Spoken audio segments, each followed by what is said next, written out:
श्री शिवाय नमस्तुभ्यम। हम सबको पता है कि 3 जून को ज्येष्ठ महीने के शिव सोमवार का बहुत ही विशेष दिन है। मेरे पास एक मैसेज आया था कि भैया बीमारी को खत्म करने के लिए जो गुरुजी ने गतिमान भगवान वाला उपाय बताया था, जिसमें हम सभी को बेल पत्र के ऊपर समी पत्र को चिपकाया जाता है, वो हमें कौन सी दिशा में खड़े होकर चिपकाना है और बेल पत्र की डंडी कहां पे होगी, किसका नाम लेना है, इन सभी की बात इस वीडियो में हम लोग करने वाले हैं, जो कि पूज्य गुरुजी की कथा से सुन के बड़े ही विस्तार से और बड़े ही प्यार से आपको मैं समझाऊंगा। ठीक है ना? तो वीडियो को पूरा देखिएगा ताकि आप अपने घर से किसी भी प्रकार की कितनी भी बड़ी या फिर छोटी बीमारी को हमेशा के लिए खत्म कर सकते हैं। ठीक है ना?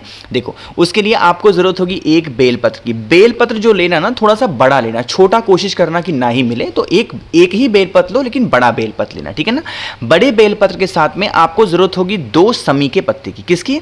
सिर्फ 2 समी के पत्ते की। आप कहोगे भैया समी का पत्ता हमें नहीं मिलता, तो अगर आपको समी का पत्ता नहीं मिल रहा है तो आप चावल के दाने का भी इस्तेमाल कर सकते हो। ठीक है ना?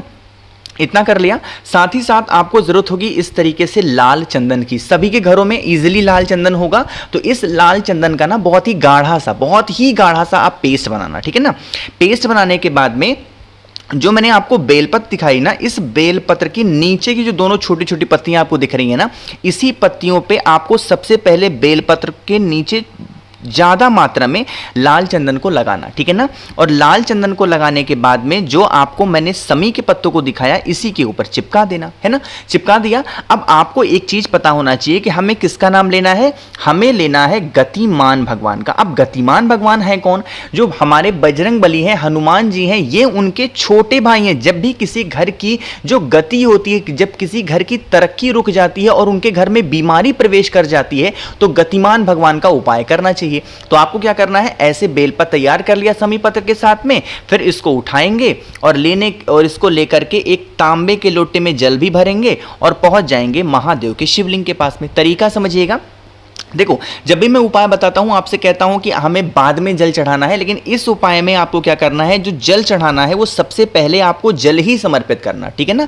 जल चढ़ाने के बाद में जो आपके पास में एक बेलपत्र है, उस एक बेलपत्र की जो डंडी होगी माता अशोक सुंदरी की तरफ रखेंगे और पत्ती रखेंगे आप अपनी तरफ, और पूरी की पूरी बेलपत्र गतिमान भगवान के नाम से, किसके नाम से?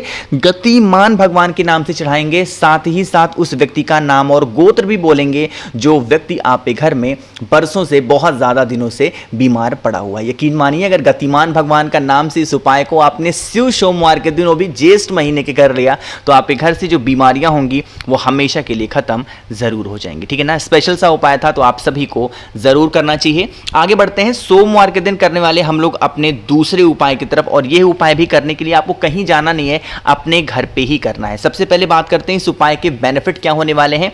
बहुत दिनों से अगर परेशान हो कि अगर आप पे घर का कोई भी व्यक्ति क्रोध कर रहा है, गुस्सा कर रहा है, तो उसके गुस्से को खत्म करने के लिए आप इस उपाय को करेंगे। ठीक है ना? देखो, सबसे पहले हमें जरूरत होगी किसकी? एक बेलपत्र की, जो कहीं से कटी फिटी ना हो, बहुत ही प्यारी सी हो, सुंदर सी हो। ठीक है ना? एक बेलपत्र लेना। बेलपत्र को लेने के बाद में हमें जरूरत होगी इस तरीके से किसकी? कुछ दाने आपको लेने होंगे काले तिल के। ठीक है ना? जब काले तिल के दाने लोगे तो आपको गिनना नहीं है, बस एक चुटकी काले तिल को लेंगे, और जो बेलपत्र मैंने आपको दिखाई है, इस बेलपत्र की जो बड़ी वाली पत्ती है, इसी के ऊपर आपको काले तिल को रखना है। और जो व्यक्ति आप पे घर में गुस्सा कर रहा है, जो व्यक्ति आप पे घर में क्रोध कर रहा है, उसके क्रोध से, उसके गुस्से से आप परेशान चल रहे हो, उस व्यक्ति का नाम और गोत्र बोलेंगे, एक तांबे के लोटे में जल भरेंगे, और इन सभी चीजों को लेके पहुंच जाएंगे कहां पे? महादेव के शिवलिंग के पास में। यहीं पे स्टार्ट होता है कि तरीका कि हमें चढ़ाना कहां पे है, और पहले जल चढ़ाएंगे या पहले बेलपत्र। ठीक है ना? देखो, फेस रखना उत्तर दिशा, यानी कि नॉर्थ डायरेक्शन। सबसे पहला काम करेंगे, आपको 1 लोटा शुद्ध जल तांबे के लोटे से श्री शिवाय नमस्तुभ्यम का जप करते हुए महादेव के शिवलिंग के ऊपर पहले जल को ही समर्पित करना। ठीक है ना?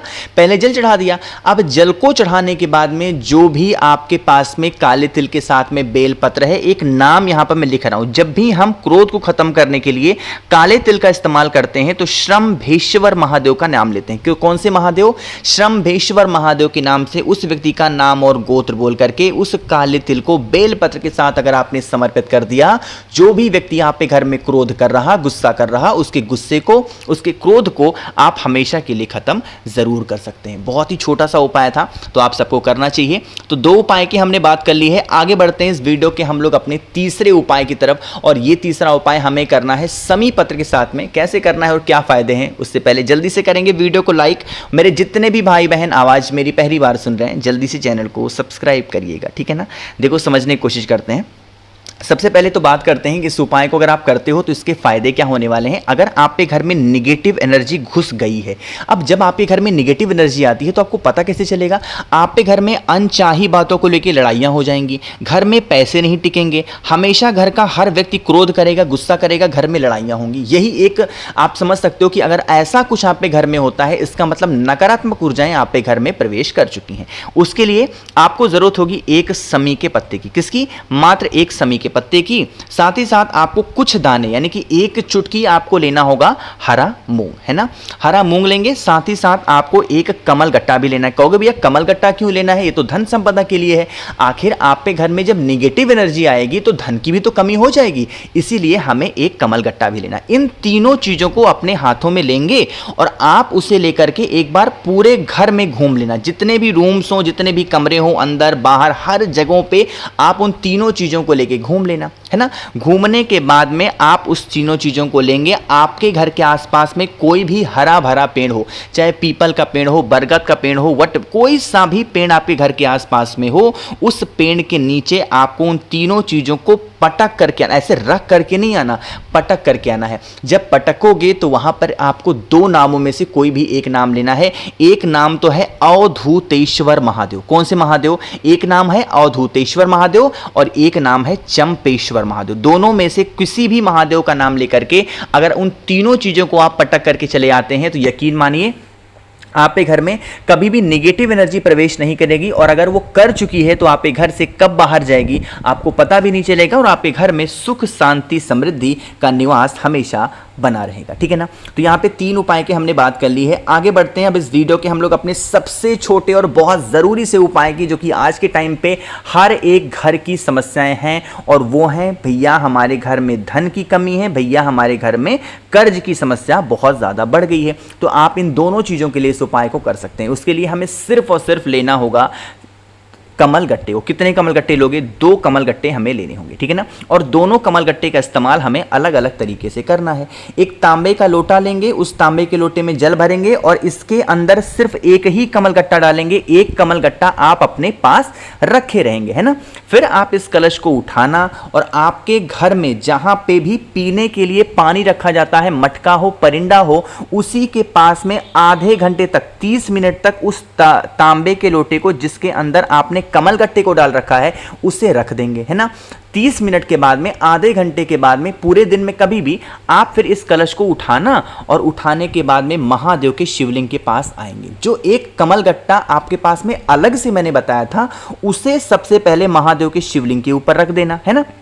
और रखने के बाद में रिद्धि सिद्धि के नाम से, कुंदकेश्वर महादेव के नाम से वो जल इसी कमल गट्टे के ऊपर आप समर्पित कर देना। और जो एक कमल गट्टे के ऊपर आपने जल को चढ़ाया है, उसी कमल गट्टे को उठा करके उसे अपने घर की तिजोरी में, अलमारी में, गल्ले में, जहां पे भी रुपए पैसे रखते हो वहां पे रख देना। तो आपके घर में कभी धन को लेके कोई कमी नहीं हो सकती, हमेशा मां लक्ष्मी का वास आपके घर में बना हुआ होगा। एक चीज का ध्यान रखेंगे, जब आप जल को चढ़ाओगे तो उसी कमल गट्टे के ऊपर ही जल को चढ़ाएंगे, दूसरे कमल गट्टे वाला जल। और जो कमल गट्टे के ऊपर जल को चढ़ाओगे उसी कमल गट्टे को उठा करके रखना है। जो कलश के अंदर कमल गट्टा है उसे महादेव के शिवलिंग के ऊपर छोड़ करके आना है। बात आ रही क्या समझ में?